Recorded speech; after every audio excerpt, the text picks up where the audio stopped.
The entire mansion fell silent the moment the boy spoke. For 6 years, Tunde Isaac had never said a word, not after the night his mother died. Doctors called it trauma. His father, the powerful CEO and Sikan. Isaac called it a curse he couldn't fix with money. But now in front of the grand staircase, the mute boy was clinging to a poor maid in a faded dress, trembling. And then in a fragile, broken whisper, he said, "It, Mom." Gasps echoed. Faces turned pale. And Sikan froze. Because the woman his son had chosen was the one they had just accused of stealing. Where are you watching from and what time is it there right now? Don't forget to subscribe and be part of this journey. Amara Okoye had learned very early in life that kindness was expensive. Not in money because she barely had any, but in consequences. That morning the sun rose slowly over the crowded rooftops of Ajagunle, Lagos, painting the rusted zinc sheets in a dull orange glow. The streets were already alive with noise vendors, shouting motorcycles weaving through tight corners, children chasing one another barefoot on the dusty ground. It was a place where survival was louder than dreams. Inside a small crumbling one-room shack at the edge of a narrow alley, Amara was already awake. She knelt beside a thin mattress laid on the floor, gently adjusting the damp cloth on her younger brother's forehead. Chinedu, only 12, lay weak and pale, his breathing shallow. His body burned with fever that refused to go away. Amara pressed her palm lightly against his cheek, her brows tightening. "Just hold on a little longer," she whispered softly. "I'll find a way. I promise." Her voice carried a quiet strength, one that didn't come from certainty but from refusal to give up. On a wooden stool nearby sat a small plastic container. Inside it were a few wrinkled Naira notes and coins, everything she had left after buying his last dose of medication 2 days ago. It wasn't enough. Not even close. The doctor at the local clinic had already warned her. If Chinedu didn't get proper treatment, soon real treatment, not cheap, substitutes, his condition could worsen beyond control. But real treatment required money. Money she didn't have. Amara stood slowly tying the faded blue scarf around her head. Her dress, once bright, had long lost its color, worn thin from years of washing and mending. Still she smoothed it down carefully, as if dignity could be stitched into fabric. Before stepping out, she turned back one more time. "I'll be back before night," she said gently. Chinedu didn't respond. He barely had the strength to move. That silence followed her out the door. The hotel where Amara worked stood in sharp contrast to everything she had just left behind. Glass walls, marble floors, air conditioning so cold it made her skin tighten. Guests who wore perfumes that cost more than a year of her wages. She had been working there for almost 8 months, cleaning rooms, carrying luggage, doing whatever was asked without complaint. Because losing this job was not an option. Not now. Not when Chinedu needed her more than ever. That day, however, something shifted. It started quietly. Amara was assigned to clean one of the luxury suites on the 3rd floor. When she entered, she noticed something unusual. A small boy no older than 7 standing near the balcony door. He was barefoot. His clothes were dirty. His eyes were wide and uncertain. He didn't belong there. Amara paused. "Hey? Are you okay?" she asked softly. The boy flinched, stepping back as if expecting to be chased away. Before he could answer, a sharp voice cut through the room. "What is that child doing here?" A well-dressed woman stormed in her heels, clicking loudly against the marble floor.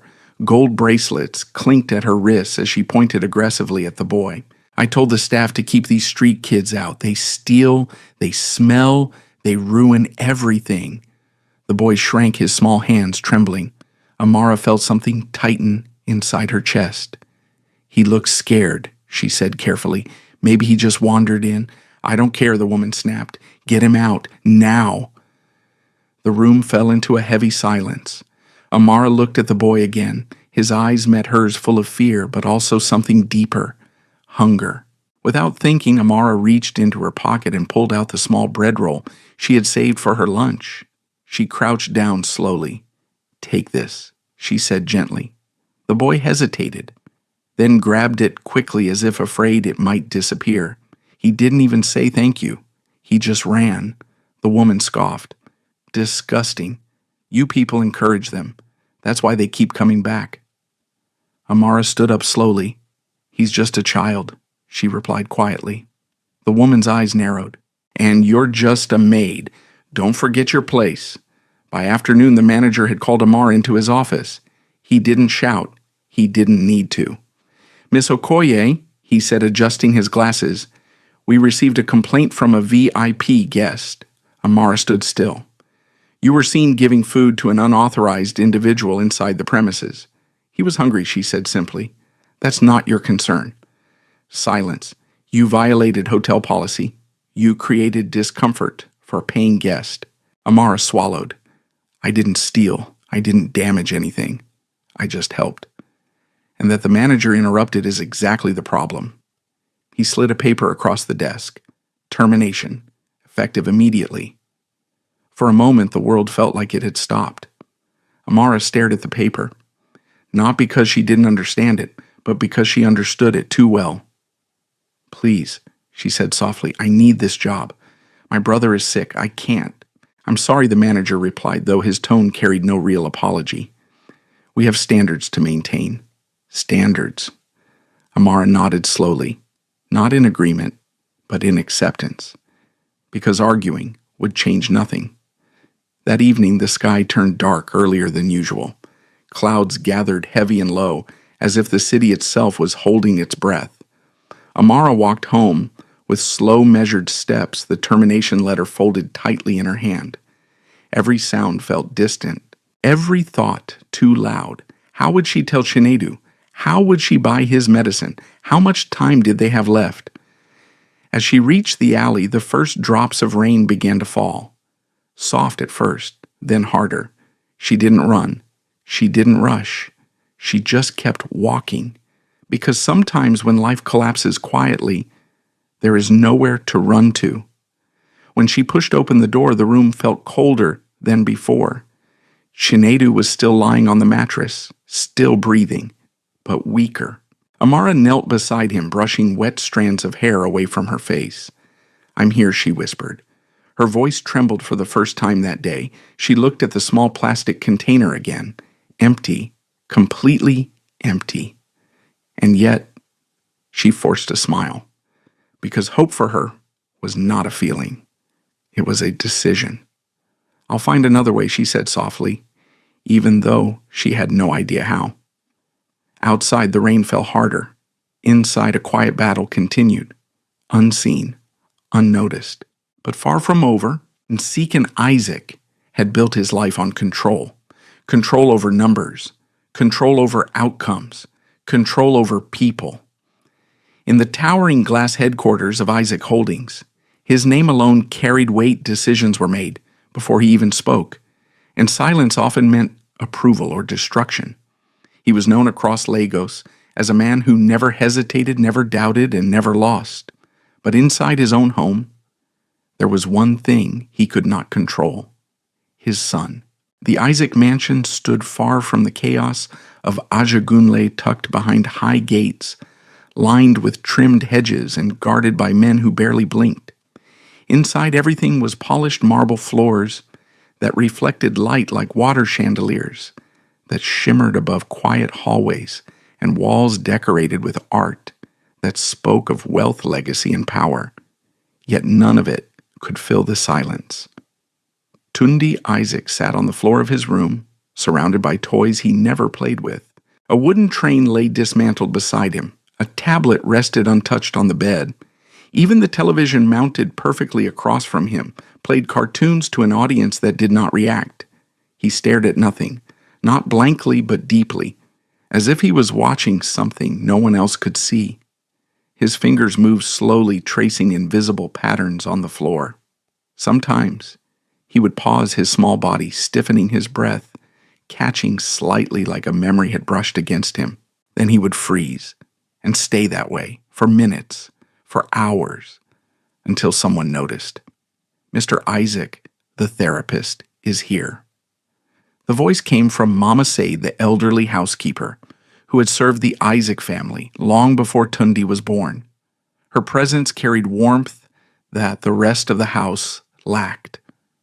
Shikan stood near the window in his study looking out over the wide lawn. His phone rested in his hand, unread messages glowing on the screen. "Send her in," he said without turning. Moments later, a young woman in a neat suit stepped inside, holding a folder close to her chest. "Good afternoon, sir," she greeted politely. "I'm Dr. Adebayo." Insikan nodded slightly. "I've read your reports," he said, "but I prefer results to paperwork." There was no hostility in his tone, only expectation. Dr. Adebayo hesitated for a brief second before responding. "I understand, sir, but with children like Tunde, progress doesn't always come in visible ways." Insikan finally turned. 6 years, he said quietly. The words hung in the air, heavy and sharp. He hasn't spoken in 6 years. Dr. Adebayo met his gaze, careful but steady. "Trauma can do that, sir, especially when it happens at a young age." Sikan's jaw tightened. "I don't need a definition. I need a solution." Silence stretched between them. Then she spoke again, softer this time. "May I see him?" Tundi didn't react when they entered his room. He remained on the floor, his back slightly curved, his attention fixed on something invisible. Dr. Adebayo crouched a few steps away, careful not to invade his space. "Hello, Tunde," she said gently. No response. She waited. Still nothing. Mama Sade stood quietly by the door, her hands clasped together. She had seen this scene too many times.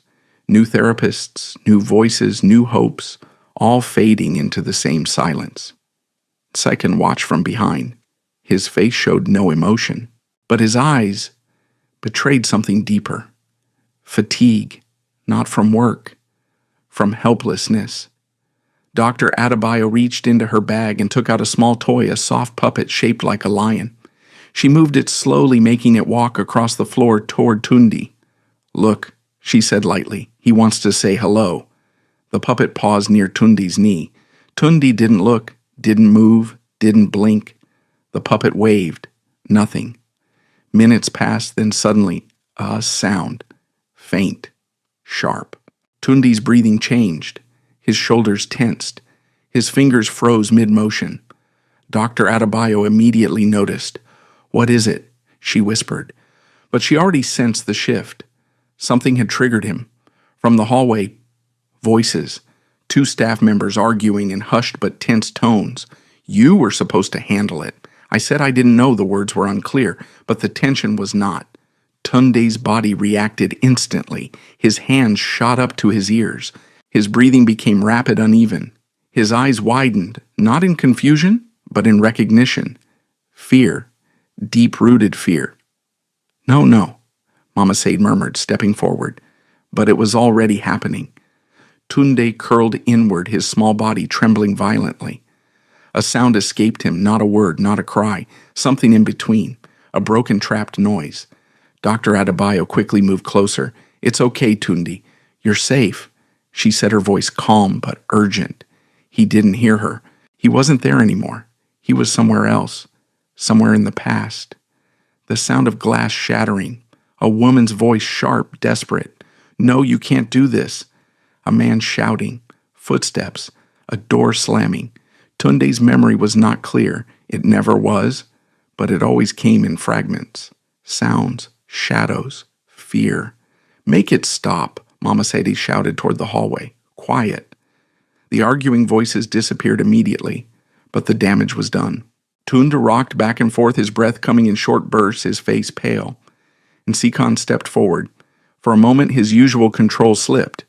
"Tunde," he said, his voice low but firm. "Look at me." No response. "Tunde." Still nothing. Dr. Adebayo shook her head slightly. "Sir, shouting won't help." Sikan clenched his fists, then slowly released them. He lowered himself to the floor, something he rarely did. He wasn't used to meeting anyone at their level. But this was his son. He placed his hand gently on Tunde's shoulder, not forcefully, not urgently, just there. "I'm here," he said quietly. It wasn't a command, it wasn't even reassurance, it was an attempt, a rare one. Tunda's trembling didn't stop immediately, but after a few moments, it slowed. His breathing softened slightly, not calm, but less broken. Dr. Adebayo watched carefully. Then she spoke. "Sir, has he ever reacted like this before?" And Seekin didn't answer right away. His eyes remained on Tunde. "Yes," he said finally. "Whenever he hears conflict, raised voices, sudden sounds." Dr. Adebayo nodded slowly. "That suggests his trauma is strongly linked to what he witnessed that night." The room fell quiet again. Nsikan's expression hardened. He was too young to understand anything. "Children don't need to understand to remember," she replied gently. That sentence lingered longer than expected, because somewhere deep inside, Nsikan knew it was true. Later that evening, the mansion returned to its usual silence. Too clean, too perfect, too empty. Tund sat by the window, now his small figure outlined against the fading light. Mama Sadie brought him a bowl of food, placing it gently beside him. "You have to eat, my child," she said softly. He didn't respond. But after she stepped away, he reached for the spoon. A small victory, invisible to most, but not to her. Across the hall, Nskan stood alone in his study again. This time he wasn't looking at his phone. He was holding a framed photograph. Zainab. Her smile frozen in time, her eyes full of life that no longer existed. He stared at it longer than usual. Then quietly he spoke. "I don't know how to fix him." It was the closest thing to an admission he had made in years, because for the first time in his life, power meant nothing. Money meant nothing. Control meant nothing. And somewhere deep inside that silent mansion, a child was still trapped in a moment no one else could see, a moment that had stolen his voice and refused to give it back. Opportunity rarely knocked on Amara Okoye's door. It usually arrived quietly, unexpected, uncertain, and often disguised as something temporary. 2 days after losing her job, with Chinedu's condition growing worse and the weight of fear pressing harder against her chest, Amara found herself standing outside a large iron gate in Ikoyi, Lagos. The contrast alone was enough to make her hesitate. Behind her lay narrow streets, broken drains, and the constant noise of survival. Ahead of her stood silence, order, wealth, the kind of place where people didn't worry about tomorrow. She adjusted her scarf and tightened her grip on the small nylon bag she carried, everything she owned for work neatly folded inside. Beside her stood Mama Said. "You must be respectful," the older woman said gently, though her tone carried quiet urgency. "This house is not like the others." Amara nodded. "Yes, Ma." Mama Said studied her for a moment. "I saw what you did at the hotel," she added. "People talk. They say you lost your job for helping a street child." Amara lowered her eyes slightly. "I couldn't ignore him." Mama Sadie's lips pressed together, not in disapproval, but in understanding. "That kindness," she said softly, "can open doors, or close them." Then she turned and signaled to the guard. The gate opened. The Isaac mansion was even more imposing from the inside. Wide marble steps led up to a grand entrance framed by tall pillars. The doors alone looked heavier than anything Amara had ever touched. Inside, everything gleamed: floors, polished to a mirror-shine walls, decorated with expensive art, air carrying a faint scent of something clean and unfamiliar. Amara stepped carefully, almost afraid her presence might disturb the perfection around her. Mama Sadi led her through the main hall. "Just follow me, don't speak unless spoken to." Amara nodded again. But before they could go further, a voice cut through the space. "Who is this?" The tone was sharp, cold, commanding. Amara turned. Standing at the base of the staircase was a woman in her late 50s, dressed in a richly patterned Ankara gown, her posture straight, her eyes scanning Amara from head to toe. Auntie Marenike. Even without introduction, Amara could feel it. This was someone who held power in the house. "She is the new help," Mama Sade replied calmly. "Temporary? Just for the boy." Morenike's gaze lingered. "Temporary?" she repeated. "Yes." Silence stretched. Then Morinike descended the stairs slowly, each step deliberate. When she reached Amara, she stopped close enough to inspect her properly. Too close. Amara could feel the weight of judgment without a word being spoken. "You look fragile." Morinike said, her lips curving slightly, not into a smile, but something sharper. Amara kept her head lowered. "I can work, Ma." Morinike let out a soft, humorless chuckle. "They all say that." Her eyes narrowed. "Do you steal?" The question came so suddenly that Amara almost looked up in shock, but she stopped herself. "No, Ma." "Do you lie? No, Ma." "Do you think this house is a place for pity?" Amara hesitated just for a second. Then, "No, Ma." Morinike studied her again as if searching for something hidden. Then she turned away dismissively. "We'll see." She began walking back toward the stairs. "And keep her away from anything valuable," she added casually. "People from where she comes from tend to forget boundaries." The words landed quietly, but heavily. Amara said nothing. She had learned long ago sometimes silence was the only way to keep moving forward.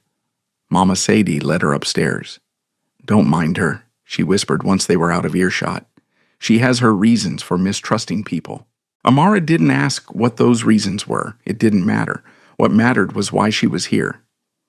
"The boy," Mama Sade continued, "his name is Tundi." Amara nodded. "He doesn't speak," the older woman added gently. "Not since his mother passed." Amara's steps slowed slightly. She didn't ask questions, but something about that information settled deep inside her. They reached a door at the end of the hallway. Mama Sade paused before opening it. "Just be calm," she said. "Don't force anything." Amara took a quiet breath, then nodded. The door opened. Tund sat on the floor exactly as described. Small, still, silent. The room was filled with toys, expensive ones arranged neatly untouched. Sunlight filtered through the large window, casting soft shadows across the floor. For a moment, Amara didn't move. She simply observed. Not the room, the child. There was something about the way he sat, the way his shoulders curved inward, the way his fingers moved slowly across the floor. It reminded her of Chinedu on his worst days, not physically, but emotionally, fragile, withdrawn, carrying something too heavy for his size. Mama Sadi stepped back. "I'll leave you," she said quietly. And then she was gone. The door closed. Now it was just the two of them. Amara took a slow step forward, then another. She didn't speak immediately. Instead, she lowered herself to the floor, leaving enough space between them. Not too close, not too far. She sat quietly, waiting. Minutes passed. Tunda didn't look at her, didn't acknowledge her presence, but Amara didn't rush. She reached into her bag and pulled out a small cloth doll, old, slightly worn, clearly handmade. She placed it gently on the floor between them. "This is Ada," she said softly. "My brother used to play with her when he was younger." No response. Amara smiled faintly, not expecting one. "She's not very beautiful," she continued lightly, "but she listens well." Still nothing. She picked up the doll and made it walk slowly across the floor. "Hello," she said in a soft, playful tone. "My name is Ada." "What's your name?" Silence, but something shifted. Very slightly. Tundi's fingers paused, just for a second. Amara noticed, but she didn't react. She simply continued. "I think your room is very big," she said, still using the doll. "Maybe too big for one person." The doll looked around. "Do you get lonely?" That word lingered. Lonely. Tunde's shoulders tensed just a little. Amara lowered the doll again. Then gently she spoke, not to the doll this time. To be alone in a place like this can feel louder than noise. Her voice was quiet, but real. Not acting, not trying, just understanding. For the first time, Tunde moved his head slightly. Not fully, just enough. A small shift, but enough to show he heard her. Amara didn't smile, didn't celebrate. She just stayed, present, calm, safe. Outside the room, Mama Sade stood quietly listening. Her eyes softened, because in all the months, in all the attempts, no one had managed that. Not therapists, not specialists, not even his own father. A reaction. Small, but real. Inside, Amara slowly placed the doll back on the floor. Then she leaned back slightly, resting her hands on her knees. "I'll be here," she said softly, "even if you don't talk. No pressure, no expectation, just presence." And for a boy who had lived inside silence for 6 years, that was something new, something unfamiliar, something safe. Tunde didn't speak. Not yet. But his fingers slowly moved again, this time not tracing invisible patterns, but inching, just a little, toward the doll. In the Isaac mansion, time did not pass the way it did outside. There were no loud street vendors calling out the hour, no children chasing shadows in the evening dust, no urgent rhythm of survival. Inside those walls, time moved slowly, quietly, almost cautiously. And in that quiet, something began to change. Not dramatically, not in a way that anyone could announce, but in the smallest, most fragile ways. Amara returned to Tunde's room the next morning with the same calm presence she had carried the day before. She did not knock loudly. She did not call out his name. She simply opened the door, stepped inside, and closed it gently behind her. Tunde was where she expected him to be, on the floor near the window, the light resting softly on his shoulders. But this time, the cloth doll was in his hand. Amara paused. She didn't smile immediately. She didn't speak, because she understood something most people didn't. Moments like this could disappear if you touched them too quickly. So instead, she walked quietly to the same spot she had chosen the day before and sat down. A safe distance, the same distance, consistency. Tunde didn't look at her, but he didn't hide the doll either. He held it loosely, his fingers curled around its worn fabric.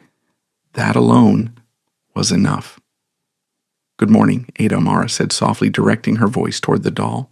No response, but Tunde's fingers tightened just slightly. Amara noticed. She always noticed. "I hope you slept well," she continued gently. "Did you keep our friend company?" Still silence, but not empty silence. This one had weight, meaning. Amara leaned back slightly, resting her hands on the floor behind her. "You know," she said, her voice calm, "and unforced, my brother used to hold Ada like that when he was scared." That word again. Scared. Tunde's shoulders stiffened. His grip on the doll tightened. Amara didn't look at him directly. She spoke into the space between them. "He never liked loud voices either," she added quietly. "They made him feel like something bad was about to happen." The room remained still, but something inside it shifted, because even though Tunde had not spoken, he was listening. Days passed, and Amara did the same thing over and over, not because she lacked imagination, but because she understood something deeper than most. Trust is built in repetition, in predictability, in knowing that someone will show up the same way every time. She never forced conversation, never demanded a reaction. Instead, she told small stories about the market, about her childhood, about Shinedu, and the silly games he used to invent when they had nothing to play with. Sometimes she brought little things, a smooth stone, a folded paper bird, a piece of thread tied into a bracelet. Simple objects, but each one came with a story, and each story came with a feeling. Tunde never responded, but he stopped pushing things away. He stopped turning his back completely.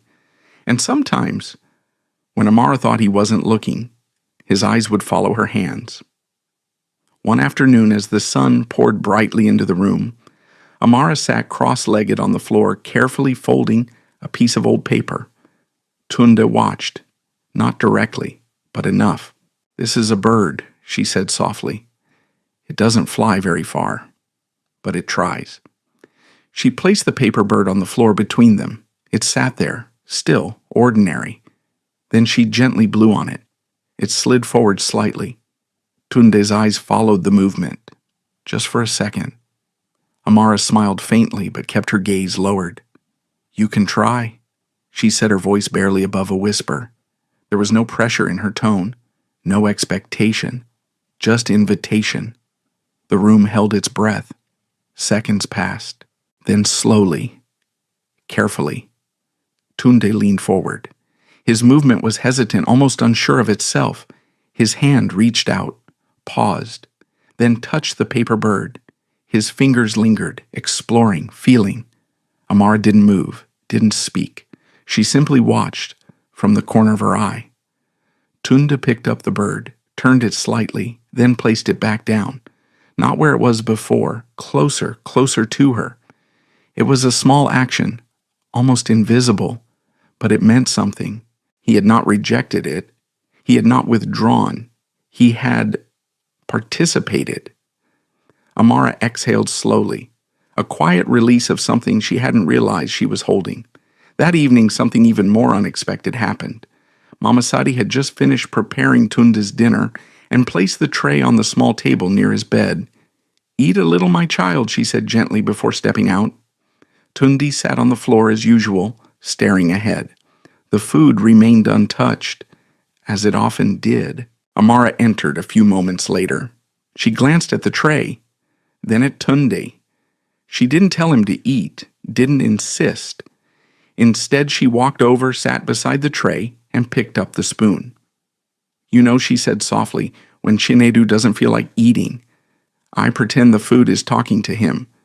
She lifted the spoon slightly. "Please don't leave me," she said in a quiet, playful voice.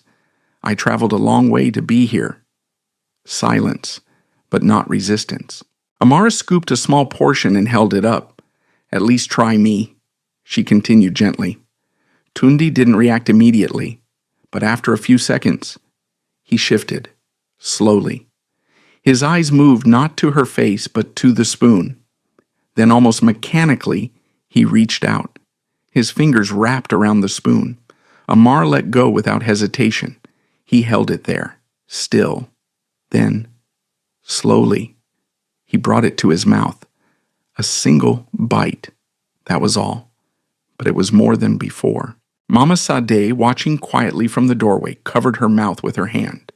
Because she understood. This wasn't about food. This was about trust. But not everyone in the house saw it that way. From the upper hallway, Auntie Mareniki stood watching, her expression unreadable, her eyes sharp, observing, calculating. She had noticed the changes too, the way Tunde no longer resisted completely, the way he allowed Amara near, the way something invisible was forming between them, and she didn't like it. Not at all. Because in her mind, nothing good came without a reason, and no one gave kindness without expecting something in return. She turned away slowly, her mind already working. If the girl was gaining influence over the boy, then she needed to understand why, and more importantly, how to stop it. Back inside the room, Amara sat quietly once again. Tunde had finished only a few bites, but he hadn't pushed the tray away. He hadn't retreated. He remained present. Amara didn't praise him, didn't celebrate. She simply stayed. Because she knew something most people didn't. Healing doesn't happen in big moments. It happens in quiet ones, repeated, protected, nurtured. And sometimes, all it takes is one person who refuses to leave. As the evening light faded, Tunde shifted slightly closer to where Amara sat. Not touching, not looking, but closer. And in that small, almost invisible movement, a fragile bridge began to form between silence and something that had not yet found its voice. Change, when it first appears, is often mistaken for danger. Inside the Isaac mansion, nothing went unnoticed for long, especially not something as unusual as Tunde responding to someone, and certainly not to a girl like Amara. By the end of the week, the small shifts had become impossible to ignore. Tunde no longer turned his back completely when Amara entered the room. He didn't hide the doll anymore. Sometimes he even waited quietly but noticeably for her to sit in the same place she always chose. To an outsider, it would still look like nothing. But inside the rigid world of the Isaac household, it was everything. Mama Sade saw it and felt hope blooming carefully in her chest. Nsika noticed it, but refused to name it as if acknowledging it would somehow make it fragile. And Auntie Morenike. She saw it and grew uneasy. It began with whispers, low voices between staff in the kitchen. "Have you seen the boy lately? They say he eats when she's there. Maybe she's doing something. Something like what I don't know. But things don't change like that for no reason." Rumors did not need proof, only curiosity and fear. That afternoon, Morenike summoned Mama Sade. The older woman found her seated in the private lounge sipping tea with deliberate calm. "You've grown quite fond of that girl," Morenike said without looking up. Mama Sade stood respectfully. "She is doing her work well." Morenike smiled faintly. "That's not what I asked." Silence. "Then she is kind," Mama Sade replied. Morenike finally lifted her eyes. "Kindness is not a qualification." "No, Ma." "Then why is she here for the boy?" Morenike leaned back slightly, studying her. "And what exactly is she doing to him?" The question was sharp, not curious but suspicious. Mama Sadie chose her words carefully. "She sits with him. She speaks gently. She doesn't force him. That's all. Yes." Morenike tapped her cup lightly against the saucer, then explained why he suddenly eats, why he doesn't react the same way. Mama Sadie hesitated, because the answer was simple, but not acceptable in this house. "She makes him feel safe." The words hung in the air. Morenike's expression hardened just slightly. "Safe," she repeated, as if this house is not Mama Sade, lowered her gaze. "I didn't say that, but she didn't need to." Later that day, Morenike decided to see for herself. She walked quietly down the hallway toward Tunde's room. Her steps measured, her face composed. The door was slightly open. Inside, Amara sat on the floor, as always. Tunde was closer to her than before, not touching, but within reach. Amara was telling a story, something simple about a bird that kept trying to build a nest even after it fell apart. Her voice was soft, steady. There was no performance in it, no attempt to impress, just presence. Morenike watched from the doorway. Her eyes narrowed. Because she didn't see manipulation, she didn't see tricks. She saw something worse, something she couldn't control, connection. Amara. The voice cut through the room, sharp, unexpected. Amara immediately turned, rising to her feet. "Yes, Ma." Morenike stepped inside slowly, her gaze flicking briefly to Tunde before returning to Amara. "You seem very comfortable here." Amara lowered her eyes. "I'm doing my work, Ma." "Your work?" Morenike repeated, circling slightly. "Does not include storytelling." Amara remained silent. "It does not include emotional attachment." Silence. "And it certainly does not include becoming indispensable." The last word carried weight.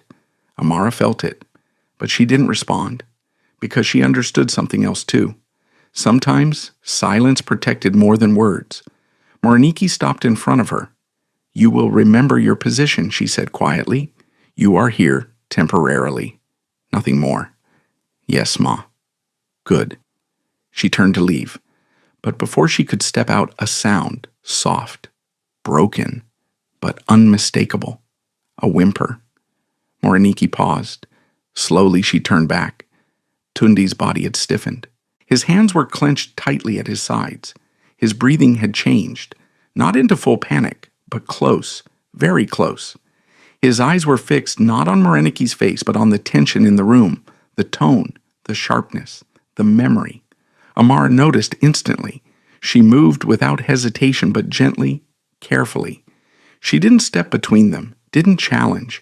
She simply lowered herself back to the floor, back to where she had always been, a safe place. "It's okay," she said softly, not looking at him directly. "You're okay." Her voice carried no urgency, only calm, only presence. Tunde's breathing remained uneven. His fingers trembled. Morenike watched, her expression unreadable. Then Amara reached for the cloth doll. She placed it quietly on the floor, closer to Tunde. "Look," she whispered. "Ada is here." The room held still. Tunde's eyes shifted, just slightly, from the tension to the doll. His breathing slowed. Not fully, but enough. Enough to stop the spiral. Amara didn't move again. She didn't push, didn't force. She just stayed, and slowly, very slowly, Tunde's body began to relax. The moment passed, like a wave that almost broke but didn't.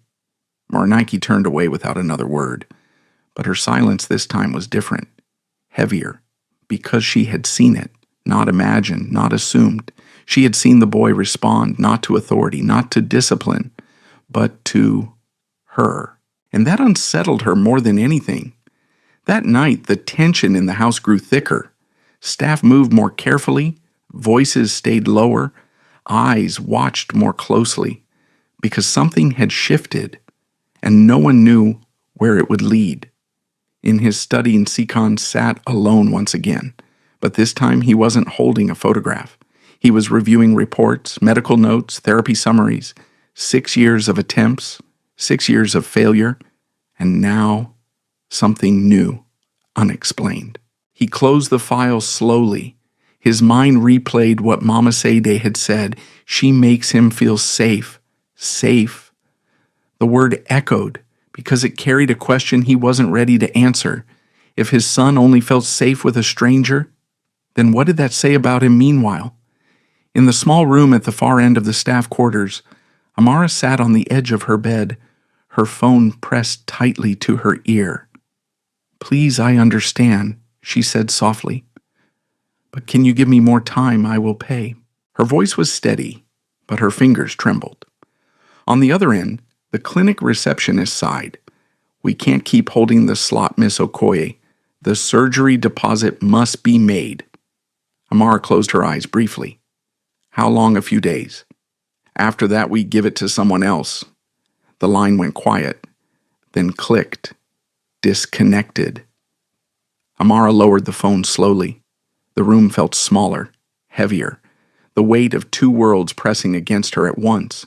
One filled with quiet hope, the other with urgent fear. She looked down at her hands, empty, again. But her mind was already moving, searching, refusing to stop, because giving up was never an option. Not for her, not for Chinedu, not now. Back in the main house, Tunde lay awake in his bed. The room was dark, silent, but not empty, because for the first time in years, something had changed inside him. Something small, something fragile, but real. He turned slightly, his hand reaching instinctively toward the edge of the bed, toward where someone had once been. And though no one was there, the feeling remained, faint but present, as if somewhere deep inside, a voice was beginning to find its way back. Rain had a way of exposing what silence tried to hide. That evening, the skies over Lagos darkened earlier than usual. Thick clouds gathered above the Isaac mansion, swallowing the last traces of sunlight. The air grew heavy, charged with something restless, like a storm waiting for the right moment to break. Inside the house, everything remained as controlled as always. But control like glass could crack under pressure. Nsikan Isaac stood near the wide living room window, his eyes fixed on the rain as it began to fall in slow, deliberate drops. His phone rested untouched in his hand. Meetings had been postponed, calls delayed. He didn't say it aloud, but his focus had shifted. Not to business, to something unfamiliar. Upstairs, to a room where silence had begun to change. He had not spoken directly to Amara since she arrived.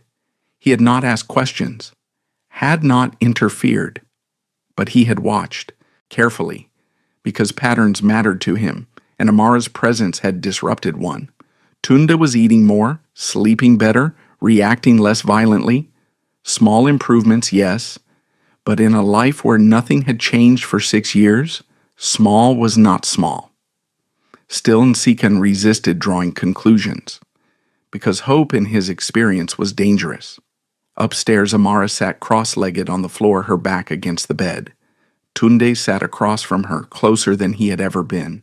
Between them lay a small arrangement of objects: the cloth doll, the paper bird, a smooth stone, and a piece of thread tied into a loop. Amara had brought them one by one over the past few days. Now they formed something like a quiet language, not spoken, but shared. She didn't speak much that evening. The air felt different, heavier. Tunde seemed more alert than usual, his eyes flickering occasionally toward the window, his body slightly tense. Amara noticed. She always noticed. "Storms can be loud," she said softly, not looking at him directly. No response. "They used to scare my brother," she continued. "He would think the sky was breaking." A pause. "But then I told him, it's just the clouds arguing." Another pause. "And they always stop." The first crack of thunder came just then. Sharp. Sudden. Tunde flinched violently. His shoulders shot up, his hands instinctively moving toward his ears. His breathing changed immediately. Fast. Shallow. Amara didn't rush. She didn't reach out. Instead, she shifted slightly, lowering her voice further. "It's okay," she whispered. "It will pass." Another thunderclap, closer, louder. Tunde's body reacted stronger this time. His fingers pressed tightly against his ears, his eyes wide, not just with fear, but with memory. Because the sound wasn't just noise, it was a doorway. The crash of something breaking. A scream. A voice raised in anger. A door slamming. Tunde didn't see it clearly. He never did. But he felt it. Over and over again. Amara watched carefully. She knew this wasn't just about the storm. This was deeper, rooted. She slowly picked up the cloth doll and placed it near him. No words, just presence. Tunde's breathing remained uneven. His body curled slightly inward. The storm outside grew louder, the rain now hitting the windows in steady waves. And then a louder crack. Lightning. Thunder following immediately. Tunde let out a sharp, broken sound. Not a word, but close, too close. His body shook. This time, Amara moved, not quickly, but deliberately. She shifted closer just a little, still not touching, still giving space, but reducing the distance. "You're not there?" she said softly. "You're here." Her voice was steady, anchored. "This is now." Another flash of lightning. The room flickered.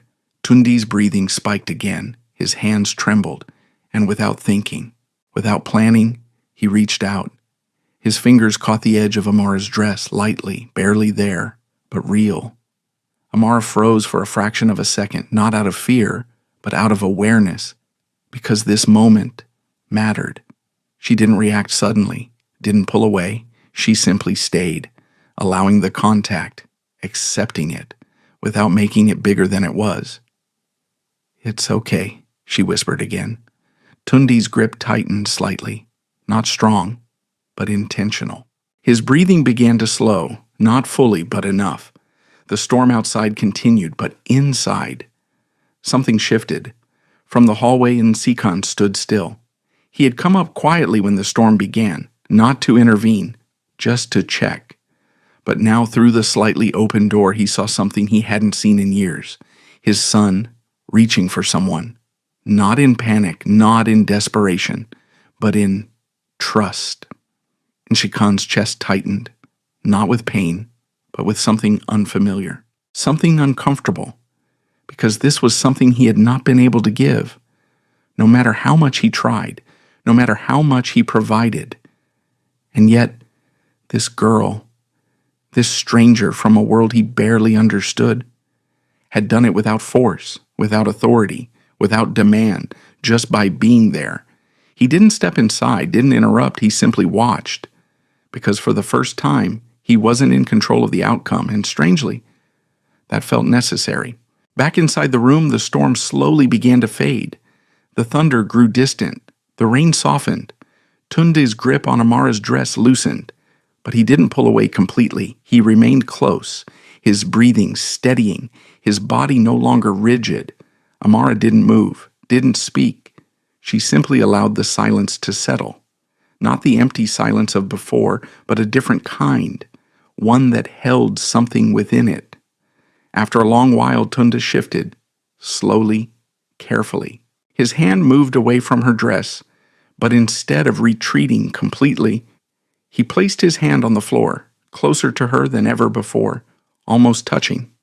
Amara glanced at it briefly, then looked away, giving him space, respecting the moment, because trust once given could be taken back just as easily. Later that night, Mama Sadi found Nsikan standing in the hallway, still, quiet. "You saw?" she asked softly. Nsikan didn't answer immediately. "Yes," he said finally. Mama Sad nodded. "She is helping him." Nsikan's jaw tightened slightly. "I don't understand how." Mama Sad smiled faintly. "Not everything that heals can be measured, sir." He didn't respond, but her words stayed with him, because they challenged something fundamental, his belief in control, in logic, in systems.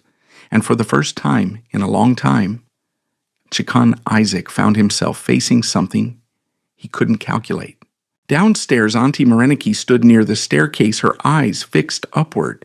She had heard the storm, heard the movement, felt the shift, and she didn't like it, not one bit, because things were changing, and change meant risk. Her fingers tightened around the railing, her mind already moving, planning, because if that girl continued to gain influence over Tunda, then sooner or later she would gain influence over everything else. And that was something Mareniki would never allow. Back in his room, Tunde lay in bed. The storm had passed. The air was quiet again. But something inside him was no longer the same. He turned slightly, his eyes open in the dark, not afraid, not restless, just awake. And somewhere deep inside the silence that had held him captive for so long, a crack had formed, small, invisible, but real. And through that crack, something was beginning to rise. Not yet a voice, but something close, something waiting, something coming back. In houses built on power, secrets rarely stay buried. They are protected, guarded, hidden beneath layers of control, silence, and fear. But when something begins to shift, when control starts to slip, those secrets find their way back to the surface. Auntie Mareniki did not act impulsively. She never had. Every decision she made was measured, deliberate, and wrapped in calm authority. But beneath that calm, there was urgency now, because something in the house had changed, and she did not trust change she could not control. That evening she sat in her private sitting room, the dim light casting long shadows against the walls. The air was cool, untouched by the humidity outside. Across from her sat Mr. Balogan. He adjusted his glasses nervously, his fingers tapping lightly against his briefcase. "You asked to see me, Ma," he said carefully. Mareniki didn't respond immediately. She poured tea slowly, her movements precise. "Then the girl," she said. Balogan stiffened slightly. "Which girl?" Her eyes lifted, sharp, unimpressed. "The one in this house who does not belong here." A pause. "Amara," he said. Mareniki nodded once. "She is becoming a problem." Balogan hesitated. "She is just a maid." "No," Mareniki corrected quietly. "She is becoming something else." Silence stretched. "She is gaining influence over the boy." Balogan leaned forward slightly. "And that concerns you?" Mareniki's lips curved faintly. "It should concern you." He froze. Because now he understood. This wasn't about discomfort. This was about risk. The boy, Mareniki continued, her voice low, controlled, has been silent for years. That silence has been convenient. Balogan swallowed. "Yes, Ma."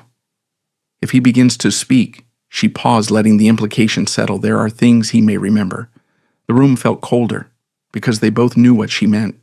Years ago, Zainab Isaac had not been the quiet, distant wife people remembered her as. She had been observant, sharp, too sharp. She had noticed discrepancies in the company's accounts, funds that didn't align, transactions that disappeared, names that repeated too often. And when she started asking questions, she became a problem. We handled that situation, Balogan said carefully. Yes, Moriniki replied. We did. Her tone was calm, too calm. But children remember differently, she added. Not clearly, not logically, but emotionally. Balogan shifted in his seat. You think he saw something, I think he heard something, to Moriniki said. And that was enough. Silence. Then and now, she continued, this girl is making him feel safe. The word again. Safe. Balogun exhaled slowly. And you want that to stop. Moriniki placed her teacup down gently. I want certainty. The plan formed quickly, not because it was rushed, but because it had been done before, in different ways, with different people. The method was simple: discredit, isolate, remove, and most importantly, make it believable.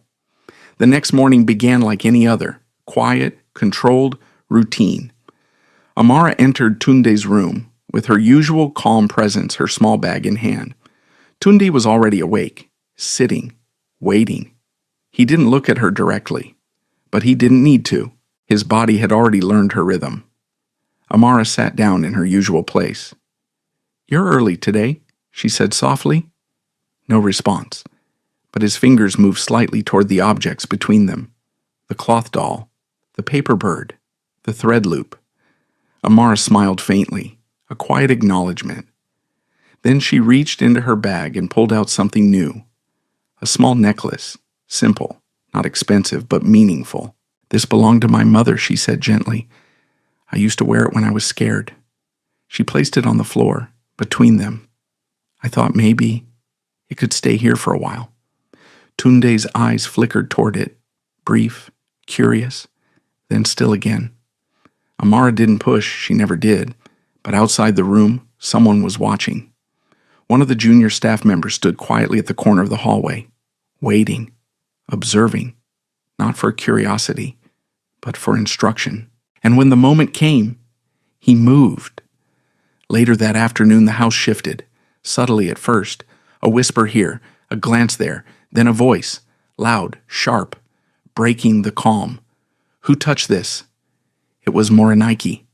Her voice echoed through the main hall, drawing attention instantly. Staff gathered quickly, their faces tense. What happened? Mama Sade asked, stepping forward. Moriniki stood near the display cabinet in the living room, empty, one item missing. A gold necklace, delicate, recognizable. Zainab's. It was here this morning, Moriniki said coldly, and now it's gone. Silence fell, heavy, uncomfortable. Her eyes scanned the room, then stopped, on Amara. Search her, she said. The words were quiet, but final. Amara's heart dropped. What she asked softly. Search her, Moriniki repeated. Two staff members stepped forward hesitantly.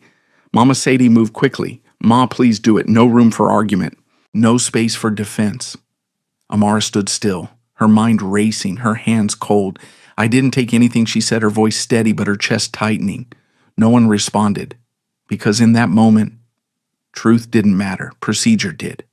The search was quick, efficient. And then a pause.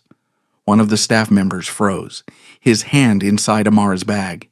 He slowly pulled something out, gold, shining, unmistakable, the necklace, Zainab's necklace.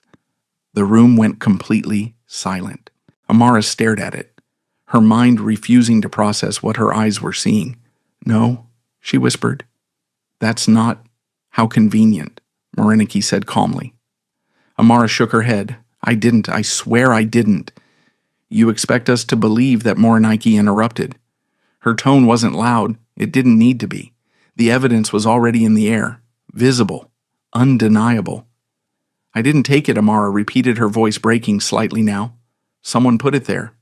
Moriniki raised an eyebrow. Of course. A few staff members exchanged glances. Not accusing, not supportive, just uncertain. Because doubt spreads quickly, even when it shouldn't. From the staircase, Sikan appeared. His presence alone shifted the room. What's going on? He asked, his voice calm but firm. Moriniki turned to him. The maid, she said simply. She's been stealing. She gestured toward the necklace. Sikan's eyes moved to it, then to Amara. then back again. "Is this true?" he asked. Amara stepped forward slightly. "No, sir. I would never." "It was in her bag," Marniki added. Silence. Heavy. And Sikan didn't speak immediately. His gaze lingered on Amara, searching, measuring. But what he saw, he couldn't define. Fear, yes. But also something else. Something that didn't match guilt. Still, evidence was evidence. "Pack your things," he said finally. The words were quiet, but final. Amara felt something inside her collapse. "Sir, please." "This house does not tolerate theft." Her throat tightened, her hands trembled, but she didn't beg again, because something deeper than fear had already settled in, understanding, that in places like this, truth didn't always win. Upstairs, Tundi stood in the doorway of his room, watching, not fully understanding, but feeling, the tension, the shift, the loss. His eyes followed Amara as she was led away, his body stiff, his breath uneven. And as the front door opened, as the rain began to fall again, as the one person who made the silence feel safe walked out, something inside him broke. And this time, it didn't stay quiet. The moment Amara stepped out of the Isaac mansion, the rain swallowed her. Not gently, not softly, but with a cold, relentless force that blurred everything: her vision, her thoughts, her sense of direction. Behind her, the gates closed, slowly, deliberately, like a final decision. Inside those gates, her voice no longer mattered. Her truth had been dismissed, her presence erased, and yet the weight she carried did not stay behind. It followed her, heavy, unforgiving. Amara didn't run. She didn't scream. She didn't even cry immediately. She just walked, step after step. The rain soaking through her clothes, clinging to her skin, turning the ground beneath her into something slippery and uncertain. Her mind replayed the moment over and over again. The necklace, the accusation, the silence, and in Sikan's voice, "Pack your things." It echoed louder than the thunder, because it carried something deeper than rejection. It carried finality. By the time she reached the bus stop, her body felt numb. People moved around her, some rushing to avoid the rain, others huddled under small shelters, their conversations blending into background noise. But Amara heard none of it. She stood still, soaked, empty. Her hands clenched tightly at her sides, because if she loosened them, she might fall apart. Back at the mansion, something was very wrong. It didn't start with a scream or a loud cry. It started with silence, a different kind of silence, the kind that feels unstable. Mama Sade noticed it first. She had gone upstairs to check on Tundi after the commotion, but when she reached his room, he wasn't there. Her heart skipped. "Tunda," she called softly. No response. She stepped inside. The room was empty. The doll lay on the floor, the paper bird crushed slightly at the edge of the bed. Something had been disturbed. Something had broken. "Tunde," she called again, louder this time. Still nothing. A cold wave of fear moved through her chest. She turned quickly and rushed into the hallway. "Tunde is not in his room," she said urgently as she reached the main hall. And Sikan turned immediately. "What do you mean, not in his room?" "He's gone." The words landed heavily. Mareniki frowned. "That's impossible. The gates." "He's inside the house," and Sikan cut in sharply. "Search every room." Staff scattered instantly. Doors opened. Voices called. Footsteps echoed through the halls. But something in Nisikan's chest told him. This wasn't just wandering. This was reaction. They found him near the back of the house, collapsed, curled tightly against the wall near the service exit, his body trembling violently, his hands pressed hard against his ears, his breathing erratic. Tunda Mamasade rushed to him, dropping to her knees. He didn't respond, didn't look up, didn't move toward her. It was worse than before, much worse. "Call the doctor," Nsikan ordered immediately. But even as he said it, he knew this wasn't something medicine could fix. Tundi's body shook uncontrollably. His breaths came in sharp, broken gasps. His eyes were open but not seeing. He was somewhere else, trapped again. The sound of voices, sharp, accusing, a woman crying, footsteps, a door closing, the feeling of something being taken away, something safe, something important. Make it stop, Mama Sade whispered desperately, her hands hovering near him, but not touching. She had seen his episodes before, but never like this. Never this deep, never this shattered. Insikan stood frozen for a moment, watching, processing, failing, because nothing he had ever used to fix problems applied here. Tunde, he said, stepping closer. No response. He crouched down, closer. Tunde, look at me. Nothing. His son's world had closed again, locked, sealed.